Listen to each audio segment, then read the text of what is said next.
চলছিল live streaming. নিজের TikTok অনুসারীদের সাথে কথা বলছিলেন মেক্সিকোর জনপ্রিয় টিকটক তারকা ও বিউটি ইনফ্লুয়েন্সার ভ্যালেরিয়া মার্কেজ। এ সময় ঘটে যায় এক মর্মান্তিক ঘটনা।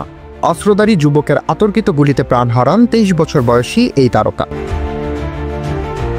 জানা যায় মেক্সিকোর জাপোকান শহরে একটি বিউটি সেলুন রয়েছে জনপ্রিয় টিকটক তারকা ভ্যালেরিয়া মার্কেজের। 13ই মে ঘটনার দিন নিজের দোকানে ছিলেন তিনি।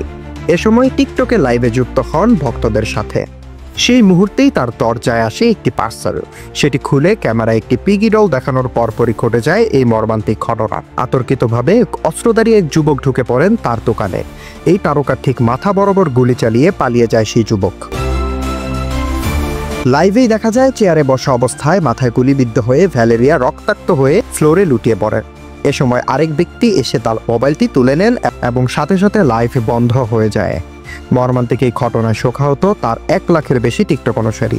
তারা কেউ কল্পনাও করতে পারেননি ক্যামেরার সামনেই ঘটবে এমন ভয়াবহ মৃত্যুর ঘটনা। আন্তর্জাতিক গণমাধ্যম সূত্রে জানা যায় এক ব্যক্তি উপহার দেওয়ার অভিনয় করে হত্যা করেছে ভ্যালেরিয়াকে। তবে এই ঘটনায় মেক্সিকোর প্রসিকিউটর কার্যালয় এখনো সন্দেহভাজন কারো নাম প্রকাশ করেনি। মেক্সিকোতে মূলত লিঙ্গভিত্তিক সহিংসতা খুব সাধারণ বিষয়। জাতিসংঘের প্রতিবেদন অনুযায়ী প্রতিদিন 10 জন নারীর তাদের সঙ্গী বা পরিবারের সদস্যদের হাতে মৃত্যু হয়। এদিকে ভ্যালেরিয়ার অনুসারীরা বলেছেন এমন মর্মান্তিকভাবে একটি তরুণী ইনফ্লুয়েন্সারের মৃত্যু মেনে নেওয়া কঠিন। তারা দ্রুত হত্যাকারীর গ্রেফতার ও দৃষ্টান্তমূলক শাস্তির দাবি জানিয়েছেন।